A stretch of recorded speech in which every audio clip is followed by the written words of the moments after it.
이게 바로 내년 수준이야. 감히 누굴 가르치려 들어. 퇴. 역겨운 파열음과 함께 미지근한 갈색 액체가 한지윤 하사의 얼굴 정면으로 날아들었다. 시간이 멈췄다. 대한민국 육군의 심장이라는 계룡대. 그 안에서도 가장 호사스러운 장성 가족복지회관, 계룡 아르메의 고급스러운 실내 공기가 순간 얼어붙었다. 방금 전까지 우아한 클래식 선율이 흐르던 카페는 완벽한 정적에 휩싸였다. 뺨을 타고 흐르는 갈색 커피물은 턱 끝에 매달려 한지윤의 단정한 전투복 깃 위로 뚝뚝 떨어졌다. 그녀의 눈앞에는 이민준 준장의 부인 박화영이 경멸과 분노로 일그러진 얼굴을 한 채 서 있었다. 곁에 있던 김상병은 제 얼굴이 당한 것처럼 사색이 되어 입을 벌린 채 아무 소리도 내지 못했다. 그는 공포에 질려 뒷걸음질 치다가 곁에 있던 화분에 부딪혀 요란한 소리를 냈다. 시끄러워. 박화영의 날카로운 고함이 다시 한번 카페를 울렸다. 그녀는 김상병을 벌레 보듯 쏘아보더니 다시 한지윤에게로 시선을 돌렸다. 눈 안 내릴까라? 이 천박한 년이. 불과 몇 분 전 박화영은 이 아름의 카페에서 가장 전망 좋은 자리에 앉아 있었다. 그녀가 나타나자마자 점장과 직원들은 깍듯이 허리를 숙였고 그녀는 당연하다는 듯 명품 가방을 점장에게 맡겼다. 오늘따라 왜 이렇게 퀴퀴해? 저 구석에 저건 뭐야? 그녀의 손가락은 청소 지원을 나온 김상병을 가리켰다. 점장이 일손이 부족해 나온 병사라고 변명하자 박화영은 저런 냄새나는 군발이랑 같은 공기를 마시라 이거야? 라며 당장 쫓아내라고 소리쳤다. 김상병은 과거 박화영에게 모욕당한 기억이 되살아나 공포에 질린 채 도망치듯 나가려 했다.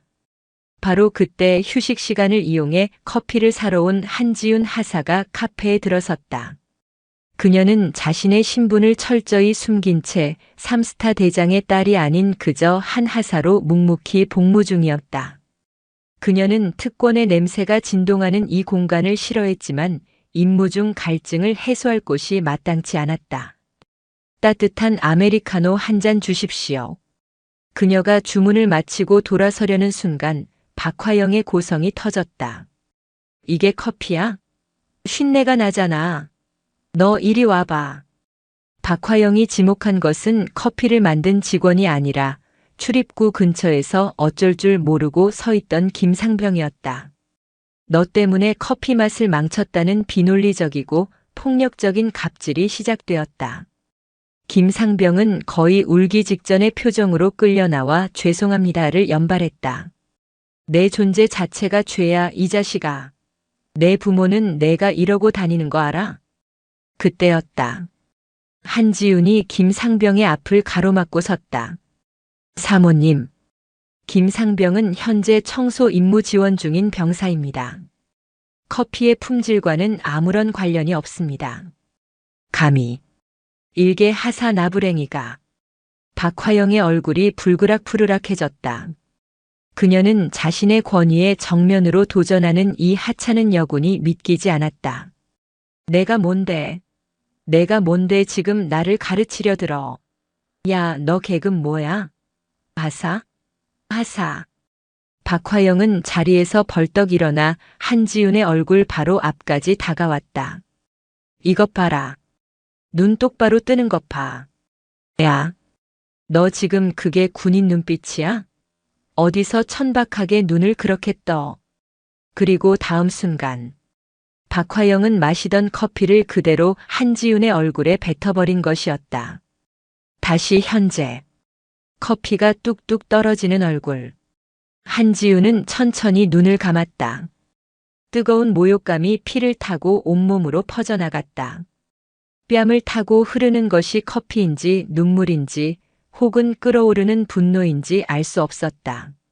주먹을 꽉 쥔 손톱이 살갗을 파고드는 고통이 오히려 정신을 얼음장처럼 차갑게 만들었다. 참아야 한다. 여기서 무너지면 저 여자가 원하는 대로 되는 것이다. 박화영은 한지훈이 울부짖거나 혹은 대들기를 바라는 듯 했다.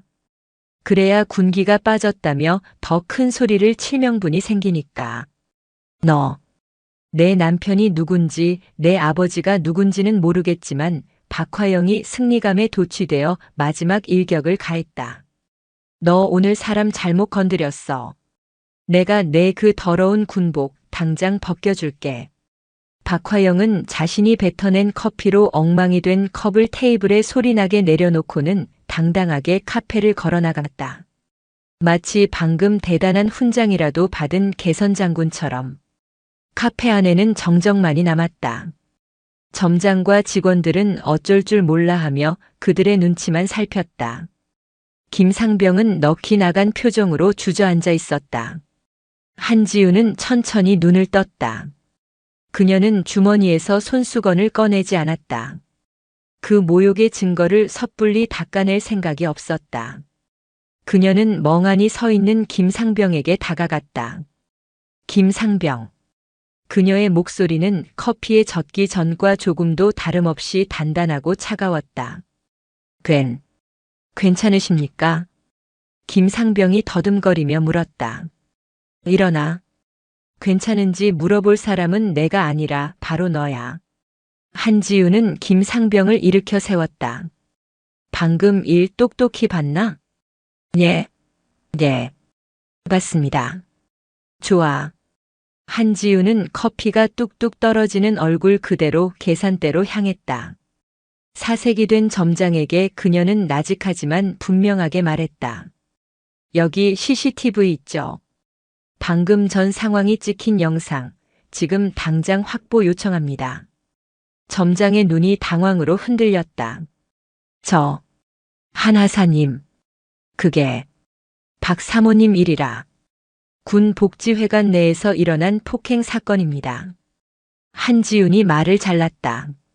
목격자도 있고 피해자도 있습니다. 그리고 무엇보다 증거 영상이 있습니다.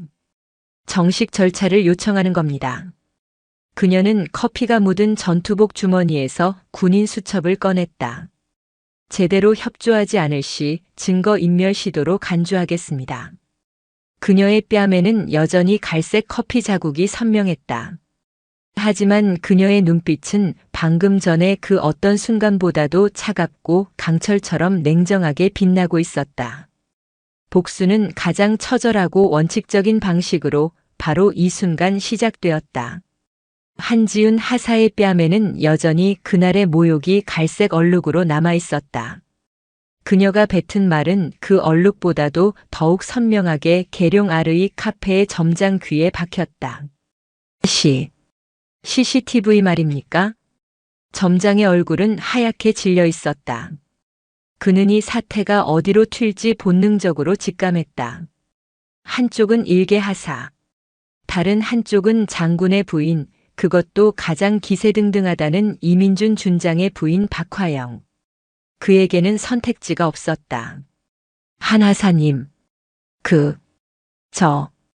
박 사모님 일이라. 제가 어찌할 수가. 한지우는 점장을 차갑게 바라보았다.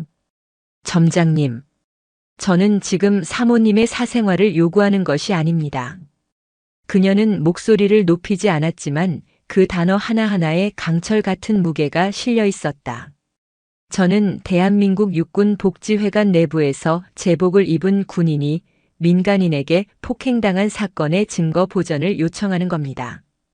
그녀는 전투복 주머니에서 군인 수첩과 펜을 꺼냈다. 현 시간부로 금일 카페 내부를 촬영한 모든 영상 자료에 대한 정식 보전 요청서를 발부합니다. 만약 이 증거가 인멸되거나 훼손될 시 점장님은 증거인멸 교사 및 직무유기 혐의로 함께 조사를 받게 될 것입니다. 아이고. 한하사님. 이것은 제 개인의 감정이 아닙니다. 군법에 따른 절차입니다. 점장은 덜덜 떨리는 손으로 전화기를 들었다. 관리실이죠? 지금 당장 금일. 네, 지금 이 시간까지의 모든 녹화본. 원본 그대로. 예. 봉인하십시오. 아닙니다. 절대 덮었으면 안 됩니다. 한지우는 그제야 시선을 돌려 여전히 구석에서 넋이 나간 채 서 있는 김상병에게 다가갔다. 김상병. 으, 으. 김상병은 그녀의 얼굴에 남은 커피 자국을 보자 마치 자신이 당한 일처럼 치를 떨었다. 공포가 그의 전신을 지배하고 있었다. 일어나. 하사님. 저는 아무것도 못 봤습니다. 아닙니다. 저는 그냥. 김상병. 한지훈의 목소리가 낮아졌다. 그녀는 김상병의 눈을 똑바로 바라보았다. 그 눈에는 어떠한 원망이나 비난도 없었다. 오직 얼음장 같은 결의만 있을 뿐이었다. 나는 내게 거짓 증언을 하라고 강요하지 않는다. 하지만 내가 오늘 본 것, 그리고 내가 과거에 당했던 것, 그것이 사실이라면 너는 진실을 말할 의무가 있다. 하지만 저는 그냥 상병입니다. 박 사모님이 저 하나쯤은, 그래, 너 하나쯤, 나 하나쯤. 한지훈이 그의 말을 받았다. 그래서 저런 인간들이 이 군복을 마음대로 모욕하는 거다. 내가 오늘 눈을 감으면 너는 전역하는 그날까지 저 여자의 노예로 살아야 한다. 아니, 전역해서도 마찬가지야. 내 아들, 내 동생이 군대에 와서 똑같은 일을 당해도 너는 그저 눈을 감으라고 말할 테니까. 김상병의 눈에 눈물이 고였다. 그는 비 오는 날 훈련소로 복귀하던 길에 흙탕물을 튀겼다는 이유로 박화영에게 30분간 내 부모는 너를 이따위로 가르쳤냐는 욕설을 들었던 그날을 떠올렸다. 그는 그때 아무 말도 못했다. 저는 선택은 내 몫이다, 김상병. 한지우는 더 이상 강요하지 않았다. 나는 지금 헌병대로 간다. 내가 오늘 본 것을 내 양심에 따라 진술할 준비가 된다면 이따가 헌병대에서 보자. 한지우는 모욕의 흔적이 그대로 남은 얼굴로, 그러나 그 누구보다도 당당한 걸음으로 아르이 카페를 나섰다. 그녀의 뒤로 김상병이 꽉 깨문 입술 사이로 피맛을 느끼며 서 있었다. 계룡대 내 헌병대 사무실은 정적에 휩싸여 있었다. 당직을 서던 헌병대 중사가 서류를 넘기다 말고 눈앞의 여군을 믿을 수 없다는 듯이 바라보았다. 그러니까 다시 한번 말씀해 보시겠습니까, 한하사. 육군 하사 한지훈. 금일 14시경 복지회관 아르이 카페에서 민간인 박화영 씨에게 폭행 및 모욕을 당했음을 정식으로 고소합니다. 한지훈은 얼룩진 전투복 차림 그대로였다. 그녀는 그 옷을 갈아입지 않았다. 그것은 단순한 옷이 아니라 그녀가 당한 모욕의 가장 강력한 증거였기 때문이다. 박화영 씨라면. 이민준 준장님. 사모님 말씀이십니까? 중사가 마른 침을 삼켰다. 피고 소인의 신원은 제가 아닌 헌병대에서 확인하실 부분입니다. 저는 제가 당한 사실과 목격한 사실만을 진술합니다. 그녀는 준비해온 고소장을 내밀었다. 그곳에는 폭행의 시간, 장소, 행위가 육하원칙에 따라 건조하고 정확하게 기술되어 있었다. 사건 경위는 이렇습니다. 피고 소인은 사소한 트집으로 김상병을 모욕하였고 제가 이를 제지하자 저에게 천박한 년이라는 욕설과 함께 마시던 커피를 얼굴에 뱉었습니다. 이는 명백한 폭행입니다. 목격자는 있습니까? 김상병 본인이자 동시에 또 다른 피해자입니다. 또한 카페 내부 CCTV 영상 확보를 요청하여 점장에게 보전 명령을 전달한 상태입니다. 즉각 압수수색하여 증거를 확보해 주시기 바랍니다. 중사는 등줄기에서 식은땀이 흐르는 것을 느꼈다. 이건 보통 일이 아니었다. 일개 하사가 현역 준장의 부인을 고소했다. 그것도 폭행으로. 한 하사. 이게 정말 이렇게까지 할 일입니까? 물론 사모님이 잘못하셨겠지만 좋게 해결할 수도 있지 않습니까? 상부에서는 중사님. 한지윤의 목소리가 그의 말을 잘랐다. 군인이 군인에게 폭행당해도 좋게 해결하십니까? 계급이 높으면 혹은 계급 높은 사람의 가족이면 군법 위에 존재합니까? 저는 지금 사적인 감정으로 이 자리에 온 것이 아닙니다. 대한민국 군인으로서 군의 기강을 바로잡기 위해 정식 절차를 밟고 있는 것입니다. 그녀의 눈빛은 흔들림이 없었다. 중사는 더 이상 아무 말도 할 수 없었다. 그는 이 하사가 혹은 이 고소장이 자신의 선에서 감당할 수 있는 것이 아님을 깨달았다. 그는 떨리는 손으로 수화기를 들었다. 헌병대장, 아니 그보다 더 위로. 이 보고는 지금 당장 올라가야 했다. 알겠습니다. 고소장 정식으로 접수하겠습니다. 한지윤은 경례를 붙였다. 감사합니다. 공정한 수사를 기대하겠습니다. 충성. 헌병대 사무실을 나온 한지윤은 비로소 크게 숨을 내쉬었다. 하늘은 이상하리만치 파랗고 높았다. 그녀는 전투복 소매로 뺨에 말라붙은 커피 자국을 거칠게 닦아냈다. 그러나 그녀의 마음속에 새겨진 모욕은 이제 막 타오르기 시작한 복수의 불꽃을 더욱 거세게 만들 뿐이었다. 그녀는 아버지에게 전화하지 않았다. 이 싸움은 오롯이 군인 한지윤의 싸움이어야 했다. 보고는 폭탄처럼 전해졌다. 계룡대 헌병대장의 사무실을 거쳐 육군 본부 법무실, 그리고 마침내 육군 참모총장 직무실의 옆 육군 대장 한강철의 집무실에 도달했다. 대장님. 부관으로 있는 이 대령이 평소와 달리 극도로 긴장한 얼굴로 결제 서류가 아닌 사건 보고서를 내밀었다. 이게 뭔가? 한강철 대장은 거대한 집무실 책상에 앉아 산더미 같은 서류를 처리하던 중이었다. 그의 얼굴에는 피곤함이 묻어났지만 그 눈빛만은 여전히 서슬퍼런 칼날 같았다. 헌병대에서 올라온 특이사항 보고입니다.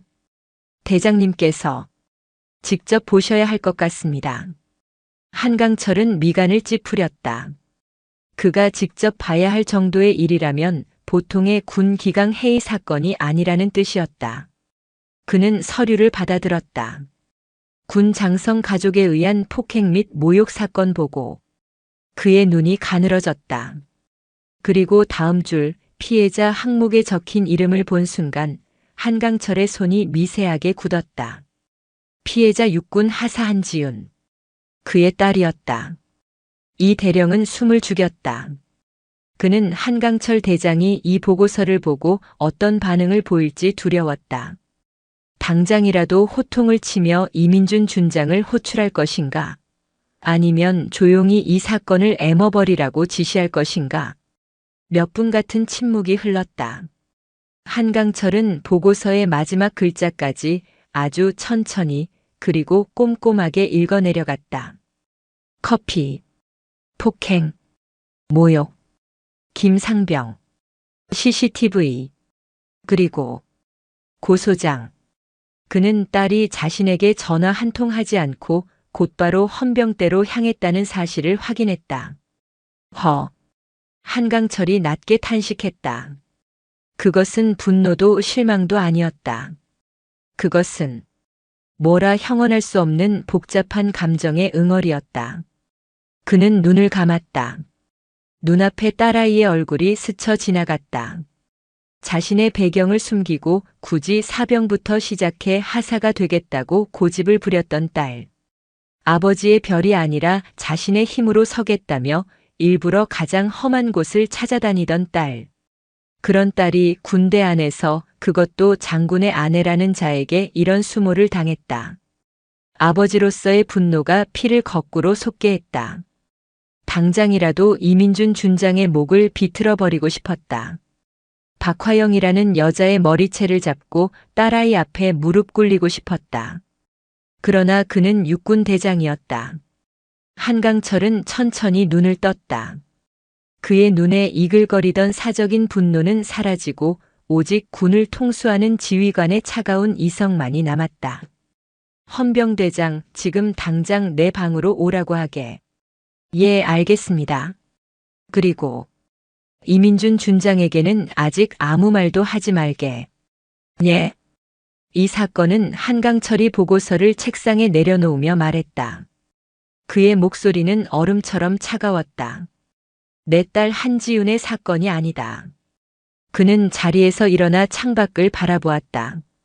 이것은 대한민국 육군이 일개 준장 부인에게 뺨을 맞은 사건이다. 잠시 후 헌병대장이 사색이 된 얼굴로 한강철의 집무실에 들어섰다. 충성. 대장님 부르셨습니까? 보고서 봤네. 한강철은 뒤돌아보지 않고 말했다. 송구스럽습니다. 송구할 것 없네. 자네가 잘못한 게 아니니까. 다만 한강철이 천천히 돌아서며 헌병대장을 노려보았다. 지금부터 자네가 어떻게 하느냐에 따라 자네의 군 생활은 물론 이 육군의 명예가 달렸다. 명령만 내려주십시오. 명령은 하나야. 한강철은 책상으로 돌아와 보고서 위에 손을 얹었다. 법과 원칙대로 그 어떤 성역도 그 어떤 예외도 없이 엄정하게 수사하게. 예, 알겠습니다. 피해자가 내 딸이라서가 아닐세. 한강철의 목소리가 낮아졌다. 피해자가 내 딸이기 때문에 더더욱 원칙대로 해야 하네. 만약 내가 이 일에 사적인 감정을 개입시키는 순간 우리는 저 오만한 준장 부인과 다를 바 없는 인간들이 되는 거야. 피해자가 두려움 없이 진술할 수 있도록 완벽하게 보호하고 피고 소인이 증거를 인멸하거나 외부 압력을 행사하지 못하도록 철저하게 감시하게. 관련자 전원 그 누구도 예외 없이 소환 조사하게.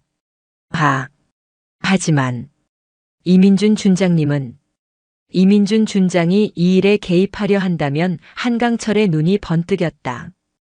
그것이 바로 직권남용의 증거가 될 걸세. 그 또한 수사 대상에서 예외가 아니라는 뜻이야. 알겠나? 예, 명심하겠습니다. 헌병대장이 격앙된 표정으로 집무실을 나갔다. 한강철 대장의 성역 없는 수사 지시는 빛의 속도로 헌병대 수사팀에 전달되었다. 이것은 단순한 폭행 사건이 아니었다. 군의 썩은 환부를 도려낼 대장의 칼날이 움직이기 시작한 것이다. 같은 시각 서울 한남동의 호화로운 빌라. 박화영은 방금 전 아르이 카페에서 있었던 일을 떠올리며 여전히 분이 풀리지 않는다는 듯 거친 숨을 몰아쉬고 있었다. 미친년. 감히 하사 나부랭이가.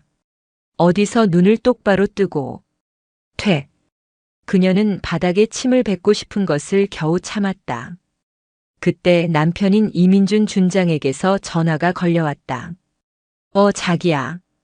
나 오늘 속 뒤집어져서 죽는 줄 알았어. 계룡대의 웬 미친 엑스이. 당신. 지금 어디야? 수화기 너머로 들려오는 남편의 목소리가 심상치 않았다. 늘 여유롭고 느긋하던 목소리가 아니었다. 날카롭고 잔뜩 화가 나 있었다. 나? 집이지. 왜? 무슨 일 있어? 무슨 일 있냐고. 당신 지금 무슨 짓을 하고 돌아다니는 거야?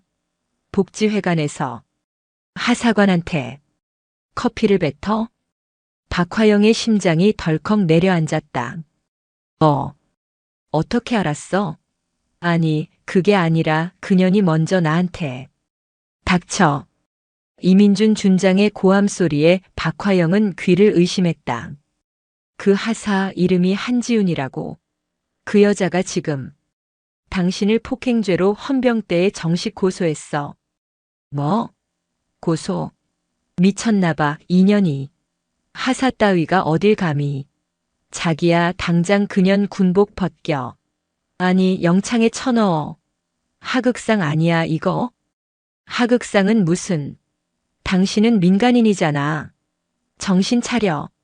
지금 그 고소장이 헌병대장을 거쳐서 한강철 대장에게까지 보고가 들어갔다는 소문이 돌아.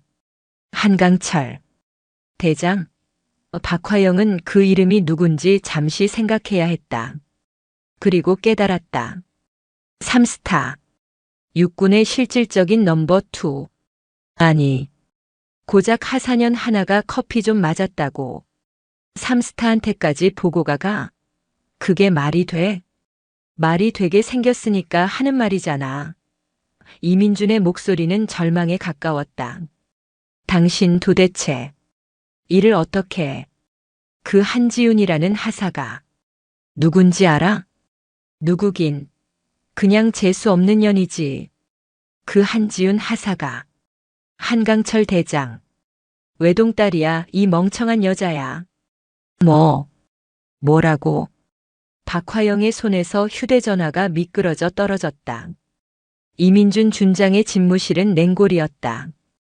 방금 전 아내와의 통화가 끝나고 그는 얼음물이라도 뒤집어 쓴 듯 온몸이 차갑게 식어 있었다. 한강철 대장의 딸. 그는 이가 갈렸다. 아내의 어리석음에 대한 분노가 아니었다. 하필이면 왜 그 수많은 사람 중에 한강철 대장의 딸이란 말인가. 그는 육군 내에서 한강철이라는 이름이 가지는 무게를 누구보다 잘 알았다. 타협이라고는 모르는 원칙주의자. 자신의 아들에게조차 특혜를 주지 않기 위해 최전방 수색대로 보내버렸다는 일화는 유명했다. 그런 자의 딸을 아내가 그것도 가장 모욕적인 방식으로 건드렸다. 끝이다. 이대로면 내 군 생활도 끝이다. 이민준은 본능적으로 전화기를 들었다. 육군 본부에 포진한 자신의 동기들, 선배들에게 전화를 걸기 시작했다. 나 민준일세. 자네, 혹시 뭐 들은 거 있나? 그러나 수화기 너머의 반응은 싸늘했다. 이준장, 자네 지금 제정신인가? 이 와중에 나한테 전화를 해? 아니, 그게 아니고 집사람이 실수를 좀. 실수? 한강철 대장 딸 얼굴에 커피 뱉은 게 실수인가? 이 사람아, 지금 대장님이 성역 없는 수사를 지시했네. 헌병대가 아주 칼을 갈고 있어. 당분간 나한테 연락하지 말게. 끊어. 딸깍. 다음 전화도 마찬가지였다. 미안하네. 내가 지금 바빠서. 나중에 통화하세. 여보게. 자네. 딸깍. 그가 그동안 쌓아 올렸다고 믿었던 인맥과 연줄이 마치 신기루처럼 사라지고 있었다. 한강철이라는 거대한 이름 앞에서 모두가 몸을 사리고 있었다. 그에게 손을 내밀어주는 사람은 아무도 없었다. 그는 완벽하게 고립되었다. 빌어먹을. 이민준은 책상을 주먹으로 내리쳤다. 이대로 무너질 수는 없었다. 그는 아내 박화영에게 다시 전화를 걸었다. 당장 그 한지훈 하사라는 애 만나. 무릎을 꿇든 돈을 주든 뭐든 해. 고소만 취하하게 만들어. 그게 당신이 살 길이고 내가 사는 길이야. 한강철 대장의 지시가 떨어진 헌병대는 마치 잘 벼린 칼날처럼 움직였다. 수사팀은 즉각 아르이 카페의 CCTV 원본 영상을 확보했다. 화질은 선명했다. 박화영이 김상병에게 삿대질을 하는 모습, 한지훈이 막아서는 모습, 그리고 박화영이 망설임 없이 커피를 그녀의 얼굴에 뱉어버리는 그 끔찍한 순간까지. 소리는 녹음되지 않았지만 그 자체로 완벽한 증거였다. 이건 명백한 폭행입니다. 수사관이 입술을 깨물었다. 피해자 진술 확보했나? 한지훈 하사 진술은 확보했습니다. 목격자 김상병 지금 대면 조사 중입니다. 조사실. 김상병은 물 한 모금도 제대로 삼키지 못하고 덜덜 떨고 있었다. 김상병. 긴장할 것 없다. 우리는 자네를 처벌하러 온 게 아니야. 자네가 본 것을 들은 것을 그대로 말해주면 된다. 수사관의 따뜻한 말에도 김상병은 입을 열지 못했다. 그에게 박화영은 여전히 공포 그 자체였다. 만약 제가 사실대로 말했다가 박 사모님이 자네를 보호할 거다. 수사관이 단호하게 말했다. 이 수사는 한강철 대장님께서 직접 원칙대로 지시하신 사항이다. 그 누구도 자네에게 보복하지 못하도록 군이 자네를 보호할 거란 말이다.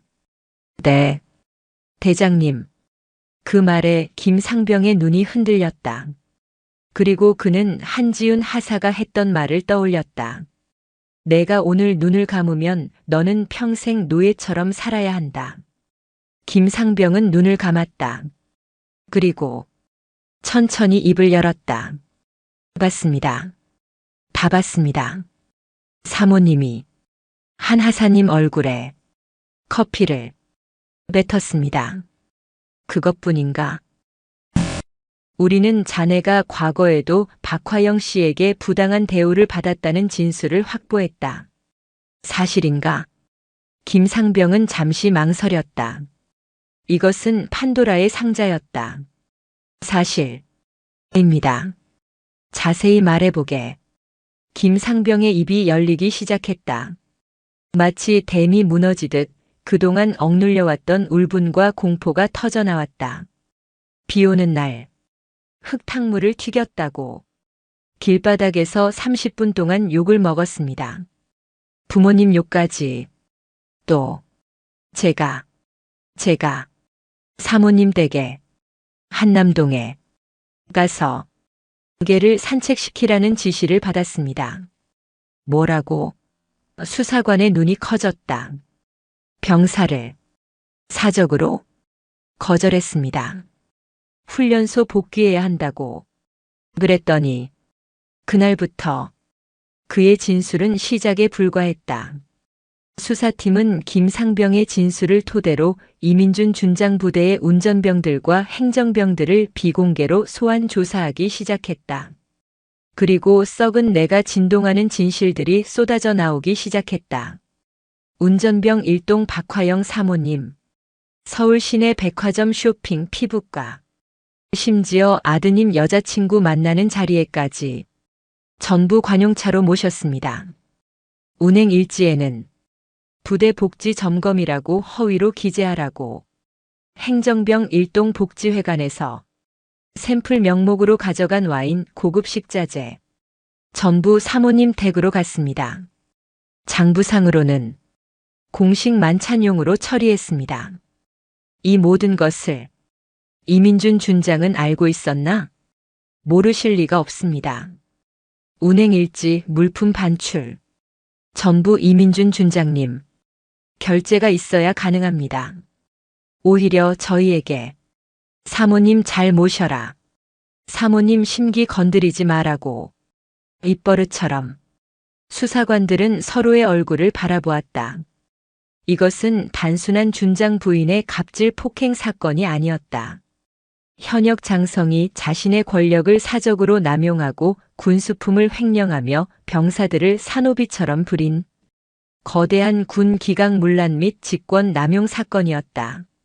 한지훈 하사의 얼굴에 뱉어진 그 한 잔의 커피가 썩어 문드러진 거대한 비리의 판도라의 상자를 활짝 열어젖힌 것이다. 수사관의 책상 위로 이민준 준장과 박화영 부부를 올가맬 증거들이 산처럼 쌓여가기 시작했다. 박화영은 서울 한남동 한강이 내려다 보이는 호화로운 거실에서 남편 이민준 준장이 퍼부은 고함을 되새기고 있었다. 한강철 대장, 딸이라고. 그녀의 손이 사시나무 떨듯 떨렸다. 자신이 무슨 짓을 했는지 그제야 실감이 났다. 3스타 대장, 육군의 실질적인 권력자. 그녀는 그저 재수 없는 하사 나부랭이, 군복 입은 계집애라고 생각했던 그 얼굴이 이제는 자신을 지옥으로 끌고 갈 저승사자의 얼굴로 떠올랐다. 아니야. 이럴 리가 없어. 남편의 마지막 절규가 귓가를 맴돌았다. 당장 그 한지훈 하사라는 애 만나. 무릎을 꿇든 돈을 주든 뭐든 해. 고소만 취하하게 만들어. 그게 당신이 살 길이고 내가 사는 길이야. 박화영은 정신 나간 사람처럼 차 키를 움켜쥐고 집을 뛰쳐나왔다. 그녀는 자신의 고급 세단을 몰아 미친 듯이 계룡대로 향했다. 하지만 위병소 앞에서 그녀의 차는 가로막혔다. 사모님, 지금 등록되지 않은 민간 차량은 출입이 통제되고 있습니다. 위병소 근무자의 싸늘한 눈빛. 어제까지만 해도 자신을 보며 깍듯이 경례를 붙이던 그들이 아니었다. 소문은 이미 이 거대한 성체의 가장 낮은 곳까지 퍼져나간 것이었다. 비켜. 나 이민준 준장 부인이야. 너희들. 상부의 지시입니다. 돌아가 주십시오. 쾅. 쾅. 박화영은 핸들을 내리쳤다. 그녀는 차를 돌려 계룡대 외곽에 있는 군인 아파트, 즉 관사 근처에 차를 세웠다. 한지훈 하사가 그곳에 산다는 보장은 없었지만 지금 그녀는 지푸라기라도 잡아야 했다. 얼마나 지났을까? 저녁이 되어 어둠이 내리기 시작할 무렵 저 멀리서 익숙한 인형이 걸어오고 있었다. 전투복이 아닌 평범한 사복 차림의 한지훈 하사였다. 박화영은 맹수처럼 차에서 뛰쳐나가 그녀의 앞을 가로막았다. 너. 한하사. 아니, 지훈 씨. 한지훈은 갑자기 튀어나온 박화영의 모습에 잠시 놀랐지만 이내 그 차가운 표정으로 돌아왔다. 무슨 일이십니까? 내가. 그날은 정말 제정신이 아니었어. 미안해. 정말 미안해. 박화영은 그 오만하던 기세는 온데간데 없이 덥석 한지훈의 팔을 붙잡았다. 내가 실수를 했어. 사람이 살다 보면 그럴 수도 있잖아. 응? 내가 다 보상할게. 그래, 보상. 얼마면 되겠어? 얼마를 원해? 내가 원하는 만큼. 넉넉하게. 집안 어른들. 아니, 한 대장님께는. 제발 이 일은. 한지훈은 자신의 팔을 붙잡은 박화영의 손을 천천히 하지만 단호하게 떼어냈다. 고소는 취할 생각 없습니다. 그 한마디에 박화영의 눈이 뒤집혔다. 애원과 공포가 뒤섞여 있던 그녀의 얼굴이 다시금 본래의 악독한 분노로 물들기 시작했다. 야. 그녀의 목소리가 가늘고 날카롭게 변했다. 너. 내 아빠 백 믿고 이러는 거지. 그렇지? 삼스타 딸이면 사람을 이렇게 짓밟아도 되는 거야? 너 이 일이 커지면 내 아빠도 무사할 것 같아? 그래, 어디 해봐. 내 아빠가 삼스타면 뭐해. 군대라는 게 그렇게 호락호락한 데가 아니야. 너 하나 때문에 내 아빠 군 생활에. 지금. 한지훈이 박화영의 말을 잘랐다. 저를 협박하시는 겁니까? 협박? 이게 협박으로 들려? 사실을 말해주는 거야. 이 철딱선이 없는 년아. 그렇습니까? 한지훈은 천천히 자신의 주머니에 있던 휴대전화를 꺼내 들었다. 통화 녹음 중임을 알리는 붉은 표시가 선명하게 빛나고 있었다. 방금 하신 말씀. 얼마면 되겠냐는 뇌물 공여 시도. 그리고 내 아빠도 무사하지 못할 것이라는 협박. 맞으십니까? 뭐? 이 녹음 파일은 헌병대에 추가 증거로 제출하겠습니다. 사모님. 박화영의 얼굴에서 핏기가 사라졌다. 그녀는 유령이라도 본 사람처럼 입을 벌린 채 그 휴대전화를 노려보았다. 너. 에이. 저는 제 아버지의 힘을 믿고 이러는 것이 아닙니다. 한지훈이 차갑게 말했다. 저는 제가 입고 있는 이 군복의 명예와 대한민국의 법을 믿고 행동하는 겁니다. 그리고 사모님은 제 아버지를 모욕하셨습니다. 한지훈은 더 이상 상대할 가치도 없다는 듯 박화영을 지나쳐 자신의 관사로 걸어갔다. 안 돼. 거기서 서라고. 박화영의 절규가 어둠 속에 울려 퍼졌다. 그녀는 다리가 풀려 그 자리에 주저앉았다. 그리곤 미친 사람처럼 울부짖으며 남편에게 전화를 걸었다. 여보, 여보, 으아앙. 그년이 내 말을 녹음했어. 그 미친년이. 같은 시각 이민준 준장의 집무실. 그는 아내의 절규를 들으며 수화기를 든 채 그대로 얼어붙었다. 그는 이미 자신의 인맥이 모두 끊겼다는 것을 확인한 후였다. 그리고 이제 아내가 마지막 남은 퇴로까지 불태워버렸다. 뇌물 공여 시도, 협박. 그가 절망감에 수화기를 내려놓으려던 바로 그 순간. 똑똑. 노크 소리와 함께 집무실 문이 열렸다. 차가운 얼굴에 헌병대 수사관 2명이 굳은 표정으로 들어섰다. 이민준 준장님. 수사관이 잠시 망설이다가 공식적인 용어를 사용했다. 금일부로 준장님을 직권 남용 및 업무상 횡령 혐의에 피의자 신분으로 정식 소환 조사함을 통보합니다. 이민준의 손에서 수화기가 바닥으로 떨어져 박살났다. 그의 세상도 그렇게 박살나고 있었다. 군 검찰의 조사실은 육군 본부의 그 어떤 방보다도 차갑고 건조했다. 이민준 준장은 어깨에 달린 별이 무겁다는 것을 생전 처음 느끼며 젊은 군 검사 박소령의 맞은편에 앉아 있었다. 그는 마지막 자존심을 붙들고 있었다. 내가 누군지 알고 일개 하사관 하나 때문에 이 육군 준장을 이런 식으로 모욕해도 되는 거요? 박소령은 안경을 고쳤으며 서류 뭉치를 책상 위에 툭 소리나게 내려놓았다.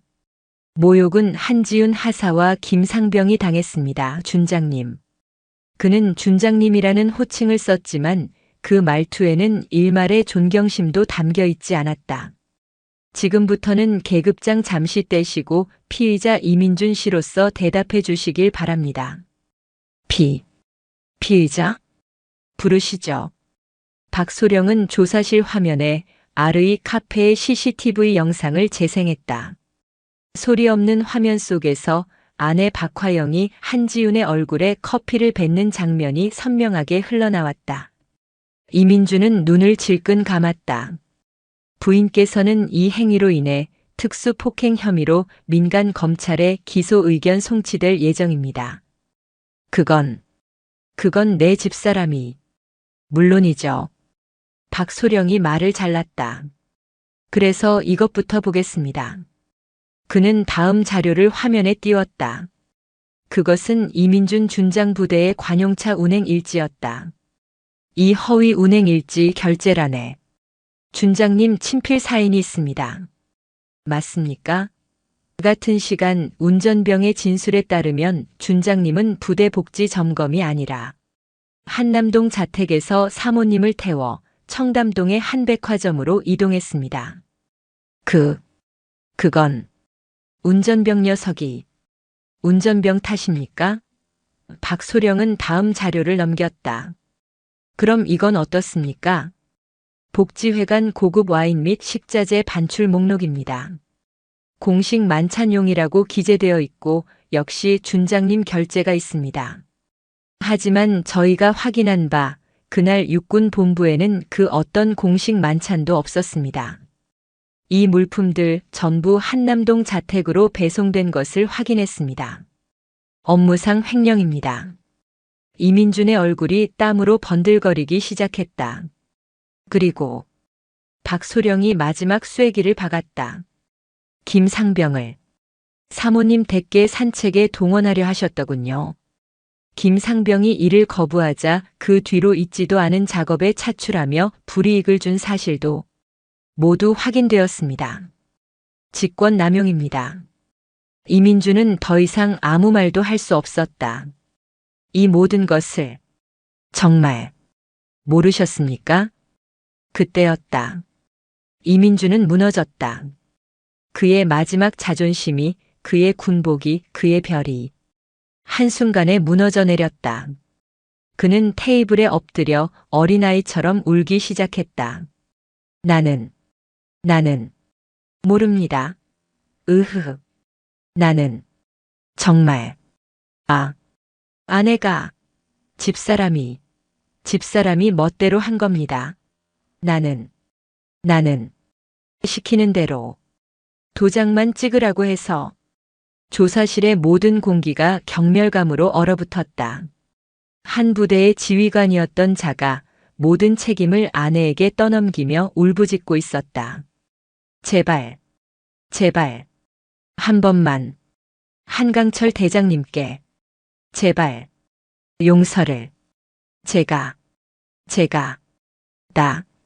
집사람을 이혼하겠습니다. 예, 당장 이혼하고. 그 여자. 박소령은 더 이상 듣지 않고 녹음기를 껐다. 준장님은 지금 아내를 버리시려는 겁니까? 아니면 군을 버리시려는 겁니까? 그는 자리에서 일어섰다. 조사는 끝났습니다. 피의자 이민준 씨는 금일부로 직위 해제되며 징계위원회 회부를 통보합니다. 한강철 대장은 자신의 집무실에서 이 모든 내용이 담긴 최종 보고서를 읽고 있었다. 그의 얼굴은 감정을 읽을 수 없을 만큼 굳어 있었다. 보고서에는 이민준 준장이 조사실에서 아내와 이혼하겠다며 매달렸다는 내용까지 적나라하게 담겨 있었다. 부관인 이 대령이 침통한 목소리로 말했다. 대장님, 이민준 준장은 저렇게 무너졌습니다. 이미 모든 것을 잃었습니다. 불명예 전역선에서 덮는 것이 군의 명예를 위해서도 덮어 한강철이 나직하게 되물었다. 그는 천천히 자리에서 일어났다. 이 대령, 썩은 팔을 반창고 하나 붙여서 치유할 수 있나? 아니, 팔 전체를 잘라내야지. 그래야 몸이 살아. 그는 창밖의 드넓은 계룡대 연병장을 바라보았다.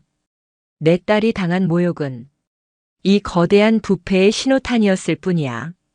저놈은 군복을 입은 도둑놈이었고 병사들을 산호비로 부린 양치기였어. 한강철이 돌아섰다. 그의 눈은 불타고 있었다. 징계위원회 최고 수위로 회부하게. 그리고 수사자료 일체. 단 하나의 혐의도 빼놓지 말고 민간 검찰로 이첩 준비하게. 대한민국 법이 저자를 심판하도록 만들게. 그것은 사적인 복수가 아니었다.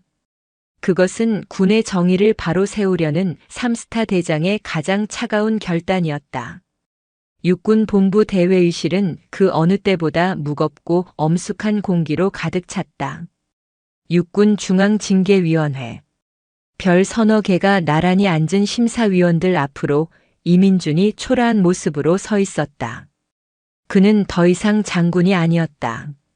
어깨의 계급장은 빛을 잃었고 얼굴은 수일 만에 10년은 늙어 보였다. 피징계자 이민준. 마지막으로 할 말 있는가? 위원장의 목소리가 회의실을 울렸다. 이민준은 입술을 달싹였다. 그는 눈물을 흘렸다. 그러나 그 눈물은 참회의 눈물이 아닌 자신의 몰락에 대한 서러움의 눈물이었다. 제 평생을 군에 바쳤습니다. 조국을 위해 헌신. 아내의 잘못을 제가 미처 살피지 못한 제발 한 번만 군복을 벗고 죽을 수 있게. 그는 마지막까지 명예로운 전역을 구걸했다. 위원장은 눈을 감았다. 그리고 준비된 판결문을 읽어내려갔다. 육군 준장 이민준. 귀관은 지휘관으로서의 본분을 망각하고 부하 병사를 사적 용무에 동원하였으며 군수 물자를 횡령하고 배우자의 심각한 비위 행위를 묵인 방조 나아가 동조함으로써 군인의 명예를 땅에 떨어뜨렸다. 안 돼. 이는 그 어떤 이유로도 용서받을 수 없는 군 기강 회의의 정점이자 국민의 신뢰를 배반한 행위이다. 이에 징계위원회는 전원일치로 육군 준장 이민준을 불명예 전역에 처한다. 불명예 전역. 그것은 군인에게 내려지는 사형 선고와도 같았다. 금일부로 피징계자의 군복을 벗기고 군인으로서의 모든 예우와 연금을 박탈한다. 또한 위원회는 피징계자의 직권 남용 및 횡령 혐의에 대한 수사 자료 일체를 민간 검찰에 이첩할 것을 의결한다. 이민준은 다리가 풀려 그 자리에 주저앉았다. 그의 군 생활은, 그의 인생은 그렇게 가장 치욕적인 방식으로 끝장났다. 같은 날 서울 서초동 법조타운의 한민사법정. 피고석에는 박화영이, 원고석에는 한지훈 하사와 김상병이 나란히 앉아 있었다. 그들의 뒤에는 군 법무관이 배석하여 이들을 법률적으로 지원하고 있었다. 재판은 일사천리로 진행되었다. 판사는 아르이 카페의 CCTV 영상을 대형 화면으로 재생했다. 법정 안에 있던 모든 방청객들이 박화영이 한지훈의 얼굴에 커피를 뱉는 그 경악스러운 장면을 똑똑히 목격했다. 피고 박화영. 저 영상. 아니에요. 전현이 먼저 나를 모욕. 판사는 망치를 내리쳤다. 정숙. 피고는 발언권을 얻었을 때만 말하시오. 이어서 한지훈이 제출한 녹음 파일이 재생되었다. 얼마면 되겠어? 응? 넉넉하게. 너 이 일이 커지면 내 아빠도 무사할 것 같아? 박화영은 비명을 질렀다. 꺼. 당장 꺼. 저건 함정이야. 판사는 차가운 눈으로 박화영을 바라보았다. 그리고 판결문을 읽기 시작했다. 피고 박화영의 행위는 피해자들의 군인으로서의 명예는 물론 한 인간으로서의 존엄성을 명백히 훼손한 악의적인 폭행이다.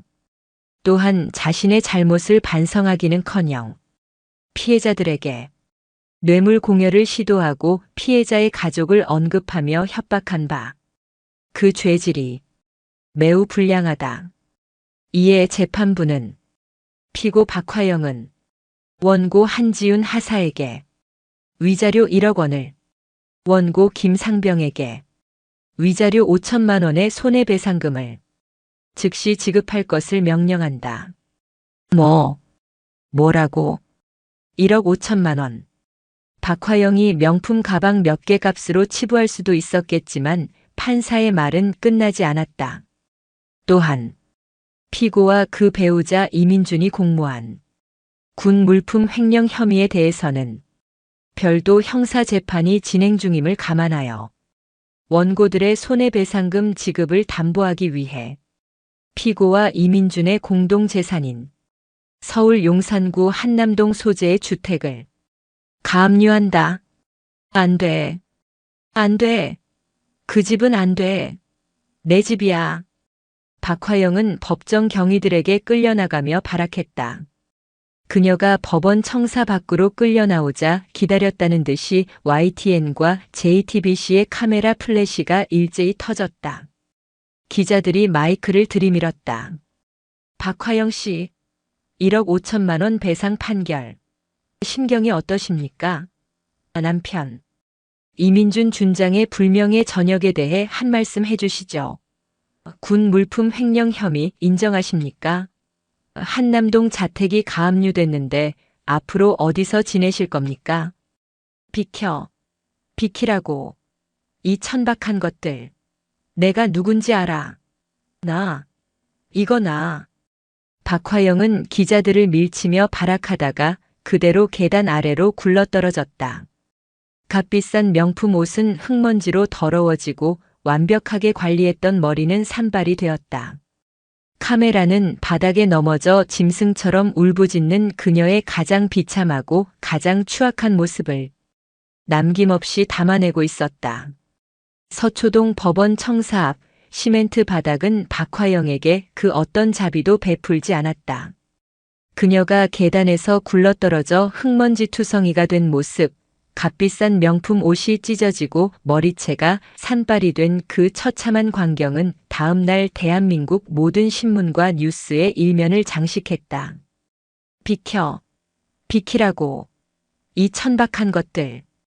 그녀가 마지막까지 발악하며 내뱉은 그 한마디는 그녀의 오만함을 증명하는 마지막 유언처럼 전국에 방송되었다. YTN과 JTBC를 비롯한 주요 방송사들은 저녁 메인 뉴스의 첫 소식으로 이 사건을 다루었다. 광화문 사옥 전광판에는 이민준이 헌병대에 연행되는 사진과 박화영이 바닥에 나뒹구는 사진이 나란히 걸렸다. 군부대 내 갑질 문화 성역 없이 척결. 3스타 딸에게 커피 뱉은 준장 부인 1억 5천 배상 판결 및 자택 가압류. 남편 이민준 준장 불명예 전역 및 형사 입건. 군인 연금 전액 박탈. 뉴스 앵커들은 냉정한 목소리로 사건을 논평했다. 이번 사건은 단순히 한장성 가족의 일탈로 볼 수 없습니다. 군 내부의 골마 터진 특권 의식과 병사들의 인권을 사적으로 유린해온 관행에 육군 대장, 즉 한강철 대장이 직접 성역 없는 수사라는 칼을 빼든 것입니다. 특히 피해자인 한지훈 하사가 3스타 대장의 딸이라는 신분을 이용해 사적 복수를 한 것이 아니라 정식 고소 절차와 법적 대응이라는 원칙을 고수했다는 점에서 많은 국민들이 진정한 참군인이라며 찬사를 보내고 있습니다. 여론은 불타올랐다. 인터넷 포털 사이트의 댓글창은 분노로 마비될 지경이었다. 커피를 뱉어?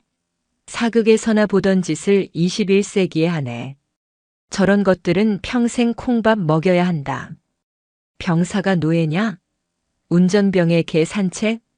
이민준 저놈은 군복 입을 자격도 없다. 한지훈 하사 멋있다. 자기 아빠 백 안 쓰고 정면으로 박살냈네. 저게 진짜지. 1억 5천이 대수냐. 저것들 한남동 집이 얼만데. 형사 처벌까지 가서 징역 살아야 정의 구현이다. 그들이 그토록 자랑스러워했던 한남동 자택은 이제 가압류 딱지가 붙어 오가지도 못하는 치욕의 공간이 되었다. 박화영은 당장 머무를 곳조차 마땅치 않았다. 그녀가 그토록 어울리던 상류층 부인들은 그녀의 번호를 수신 차단한 지 오래였다. 여보세요? 여보세요? 나야. 화영이. 아무도 받지 않는 전화를 붙들고 그녀는 허름한 모텔방에서 절규했다. 그녀가 그토록 경멸했던 천박한 공간에서 그녀는 자신의 몰락을 실감했다. 이민준 역시 마찬가지였다. 불명예 전역 조치와 동시에 그는 민간인 신분으로 군 검찰에 의해 구속 기소되었다. 그가 평생을 바쳤다고 자부했던 군은 그에게 차가운 쇠창살이 박힌 구치소 독방을 내주었다. 그는 텔레비전에서 흘러나오는 아내가 법원 앞에서 구르는 뉴스를 보며 이가 갈리는 분노를 느꼈다. 저 멍청하고 악독한 여자. 그는 아내를 원망했다. 모든 것이 아내 때문이라고 생각했다. 그가 병사들을 사적으로 동원하고 군수품을 빼돌리도록 동조했던 자신의 죄는 까맣게 잊은 채였다. 그들의 관계는 이미 파탄난 지 오래였다. 그들에게 남은 것은 곧 다가올 형사 재판에서 서로에게 죄를 떠넘기는 비참한 진흙탕 싸움뿐이었다. 그 시각 계룡대. 모든 폭풍의 중심에 있었던 한지훈 하사와 김상병은 그 어느 때와 다름없이 자신들의 임무를 수행하고 있었다. 하사님. 식당에서 마주친 김상병이 이제는 더 이상 주눅 들지 않는 맑아진 눈으로 그녀에게 경례를 붙였다. 뉴스. 봤습니다. 아니 정말. 속이 다 시원했습니다. 한지훈은 묵묵히 식판을 들고 그의 곁에 섰다. 끝난 것 아니다, 김상병. 예. 민사재판은 우리가 입은 모욕에 대한 보상일 뿐이다. 저들의 죄에 대한 심판은 아직 남았다. 형사재판. 나는 군인이다. 한지훈이 김상병의 어깨를 가볍게 두드렸다. 너도 군인이다. 우리는 법정에서 승리하기 위해 군복을 입은 것이 아니야. 우리는 이 자리에서 우리의 임무를 완수하기 위해 군복을 입는다. 밥 먹자. 그리고 내일 훈련 준비 똑바로 하도록. 예, 알겠습니다. 김상병의 목소리는 그가 입대했던 그 어느 날보다도 우렁찼다. 그는 더 이상 박화영이라는 존재를 두려워하지 않았다. 그는 자신의 존엄성을 되찾았고 그것을 지켜준 한지훈이라는 참군인을 존경하게 되었다. 폭풍은 지나갔지만 그들이 지켜낸 정의는 더욱 단단하게 뿌리를 내리고 있었다. 몇 달 뒤 서울중앙지방법원 형사법정. 민사재판과는 비교도 되지 않을 만큼 무거운 공기가 법정을 짓눌렀다. 오늘은 그들의 배상이 아닌 처벌을 결정하는 날이었다. 피고석에는 수의를 입은 이민준과 박화영이 서로를 쳐다보지도 않은 채 고개를 숙이고 앉아 있었다. 그들의 초췌한 몰골에서는 과거의 오만함이라고는 찾아볼 수 없었다. 검사가 단호한 목소리로 최종 논고를 읽어내려갔다. 피고인 이민준은 군 장성이라는 지위를 망각하고 국민의 세금으로 운영되는 군 물자를 사적으로 횡령하였으며 신성한 국방의 의무를 다하는 병사들을 사적 노예처럼 부려 직권을 남용하였습니다. 또한 배우자의 폭력적 갑질을 묵인 방조하여 군의 명예를 실추시켰습니다. 예. 징역 5년을 구형합니다. 피고인 박화영은 배우자의 지위를 자신의 권력으로 착각하여 군 복지회관을 사적 공간처럼 이용하고 성실히 복무 중인 군인에게 차마 입에 담을 수 없는 모욕과 폭행을 가하였습니다. 또한 횡령에 적극 가담하고 반성은커녕 뇌물과 협박을 시도하는 등 죄질이 극히 불량합니다. 예. 징역 3년을 구형합니다. 박화영이 징역 3년이라는 말에 하는 비명을 삼켰다. 변호인들의 최후 변론은 비참했다. 그들은 서로에게 책임을 떠넘겼다. 피고인 이민준은 강압적인 아내의 등살에 못 이겨 마지못해 범행에 동조한 점을 참작해 주십시오. 피고인 박화영은 군에 대한 지식이 전무한 평범한 가정주부로서 남편의 지시를 따랐을 뿐입니다. 평범한 가정주부? 검사가 비웃었다. 평범한 가정주부가 하사관의 얼굴에 커피를 뱉고 병사를 개 산책에 동원하려 합니까? 마지막으로 재판장이 이민준과 박화영에게 최후 진술의 기회를 주었다. 이민준은 울먹이며 일어섰다. 잘못했습니다. 제가 죽을 죄를 지었습니다. 제발 제 평생을 바친 군의 명예를 한 번만 선처를. 박화영은 그저 잘못했습니다. 아무것도 몰랐습니다.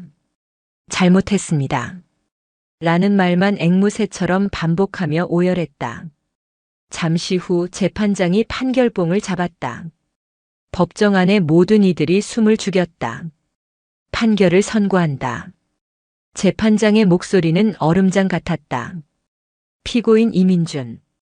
피고인은 군의 지휘관으로서 그 누구보다 청렴하고 병사들을 아껴야 할 의무가 있음에도 그 지위를 사적 이익을 위해 남용하고 병사들의 인격을 유린하였다. 또한 법정에 이르러서까지 모든 책임을 배우자에게 떠넘기는 등 반성의 기미가 보이지 않는다. 예. 피고인 이민준을 업무상 횡령 및 직권 남용 혐의로 징역 3년에 처한다. 징역 3년. 실형이었다. 이민준의 어깨가 완전히 무너져 내렸다. 재판장은 박화영을 바라보았다. 피고인 박화영. 피고인은 군인이 아님에도 군부대 내에서 무소불위의 권력을 휘두르며 자신의 하찮은 감정을 배설하기 위해 타인의 존엄성을 무참히 짓밟았다. 이는 특수폭행에 준하는 매우 악질적인 범죄이다. 또한 횡령의 공범으로서 그 이익을 고스란히 누렸음에도 아무것도 몰랐다는 비겁한 변명으로 일관하고 있다. 이에 피고인 박화영을 폭행 및 업무상 횡령 공모 혐의로 징역 1년 6개월에 처한다. 박화영은 그 자리에 실신하듯 쓰러졌다. 재판장이 판결봉을 세차게 내리쳤다. 두 피고인을 법정 구속한다. 교도관들이 즉시 피고석으로 다가와 쓰러진 박화영을 일으켜 세우고 넋이 나간 이민준의 팔을 붙잡아 수갑을 채웠다. 안 돼. 안 돼. 나는 억울해. 여보, 당신이 말해. 내가 아니잖아. 박화영의 절규가 법정을 울렸지만 이민준은 아내를 돌아보지 않았다. 아니, 돌아볼 기력조차 없었다. 방청석에서 이 모든 것을 지켜보던 한지윤과 김상병은 말없이 일어섰다.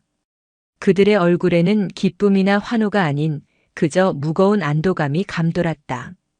법원 청사를 나서자 눈부신 햇살이 쏟아졌다. 김상병. 예, 한하사님. 끝났다. 김상병은 한지윤을 바라보다가 갑자기 눈물을 왈칵 쏟아냈다. 그동안 억눌러왔던 공포, 분노, 그리고 마침내 찾아온 해방감. 하사님, 정말 감사합니다. 한지윤은 그의 어깨를 두드렸다. 내가 한 게 아니다. 내가 해낸 거야, 김상병. 내가 두려움을 이기고 진실을 말했기 때문이다. 그것이 저들을 심판한 거다. 김상병은 눈물을 닦고 한지윤을 향해 섰다. 그리고는 군에 입대해서 배운 가장 완벽하고 힘찬 거수 경례를 붙였다. 충성. 한지윤도 그를 마주보고 완벽한 자세로 경례를 받았다. 그것은 계급을 넘어선 인간 대 인간으로서의, 그리고 군인 대 군인으로서의 가장 깊은 존중의 표시였다. 썩어 빠진 권력의 사슬은 그렇게 완전히 끊어졌다. 사건이 완전히 종결되고 몇 주가 지났다. 계룡대는 언제나처럼 분주했지만 공기는 분명히 달라져 있었다. 보이지 않는 곳에서 행해지던 부당한 지시들과 특권 의식들이 한지윤 하사 사건 이후로 자취를 감추었다. 병사들의 표정은 밝아졌고 간부들은 서로를 더욱 존중하며 원칙을 지키려 애썼다. 그리고 그 변화의 중심에 선 한지윤 하사를 위한 자리가 마련되었다. 육군 본부 대강당. 육군의 주요 장성들과 수백 명의 장병이 도열한 가운데 연단에는 육군 대장 한강철이 무거운 표정으로 서 있었다. 오늘은 군의 명예를 바로 세운 영웅을 위한 표창 수여식이었다. 육군 하사 한지윤. 한강철 대장의 우렁찬 목소리가 강당을 울렸다. 모든 이의 시선이 집중된 가운데 한지윤 하사가 단상으로 절도 있게 걸어나갔다. 그녀의 전투복은 흠잡을 데 없이 단정했고 그 걸음걸이에는 망설임이 없었다. 그녀는 연단에 올라 아버지이자 자신의 지휘관인 한강철 대장 앞에 섰다. 충성. 한강철은 딸을 바라보았다. 그의 눈빛은 흔들리고 있었지만 그것은 사적인 감정이 아니었다. 그것은 군 선배로서 지휘관으로서 느끼는 뜨거운 자랑스러움이었다. 그는 옆에 부관이 들고 온 표창장과 훈장을 받아들었다. 그리고 마이크를 잡고 그 내용을 천천히 힘주어 읽어내려갔다. 표창장. 육군 하사 한지윤. 상기 군인은 자신의 안위보다 군의 명예를 먼저 생각하고 자신의 배경이나 신분을 이용한 사적 복수가 아닌 투철한 군인 정신과 법과 원칙에 입각한 정당한 절차로 군 내부의 썩어버린 부조리를 척결하고 땅에 떨어진 군의 명예를 드높였다. 특히 계급이 아니라 군복을 입은 한 인간으로서의 존엄성이 우리 군의 가장 중요한 가치임을 그 용기 있는 행동으로 증명하였다. 예. 전 장병의 귀감이 되었기에 참군인 표창을 수여함. 한강철 대장은 직접 딸아이의 가슴에 그 빛나는 훈장을 달아주었다. 그리고 두 사람은 다시 한번 서로를 마주보았다. 그들은 아버지와 딸이 아니었다. 육군 대장과 육군 하사. 그들은 오직 군인 대 군인으로서 가장 완벽한 경례를 나누었다. 한지훈의 눈에는 그날 카페에서 흘러내리던 커피 자국 대신 군인으로서의 긍지가 빛나고 있었다. 한강철은 그런 딸의 모습을, 아니, 그런 한지훈 하사의 모습을 그저 묵묵히 그리고 자랑스럽게 바라볼 뿐이었다. 모든 행사가 끝나고 며칠 뒤 부대 연병장. 한지훈 하사가 신병들의 각계 전투 훈련을 지휘하고 있었다. 거기, 자세 똑바로, 고개 들지 마. 그때 저 멀리서 말끔한 사복 차림의 청년 하나가 그녀를 향해 걸어왔다. 한 하사님. 한지훈이 돌아보았다. 김상병, 아니, 이제는 김민준 씨가 된 그였다. 그는 오늘부로 만기 전역을 신고하러 온 참이었다. 신고합니다. 병장 김민준은 금일부로 전역을 받았습니다. 예. 신고합니다. 충성. 한지훈은 그에게 경례 대신 가벼운 미소를 지어 보였다. 수고했다, 김병장. 아니, 김민준 씨. 전부 하사님 덕분입니다. 하사님 아니었으면 저는 아마 평생 그날의 기억 속에서 노예처럼 살았을 겁니다. 아니, 한지훈이 고개를 저었다. 내가 스스로 일어선 거다. 잊지 마라. 내 존엄성은 그 누구도 함부로 짓밟을 수 없는 거다. 그게 군대든 사회든. 예, 명심하겠습니다. 김민주는 다시 한번 허리를 깊이 숙여 인사했다. 정말 감사했습니다. 그는 돌아서서 위병소를 향해 걸어갔다. 그의 발걸음은 이 땅의 그 어떤 청년보다도 굳건하고 당당했다. 한지훈은 그 뒷모습을 잠시 바라보다가 다시 훈련 중인 신병들을 향해 돌아섰다. 자, 훈련 계속한다. 엎드려. 계룡대의 하늘은 그 어느 때보다 높고 푸르렀다. 그 푸른 하늘 아래 자신의 신념을 지켜낸 한지훈 하사가 서 있었다. 그녀의 어깨에 달린 하사 계급장은 불명예스럽게 떨어진 그 어떤 별보다도 더 밝고 더 무겁게 빛나고 있었다. 그것이 바로 이 땅을 지키는 진정한 군인의 무게였다.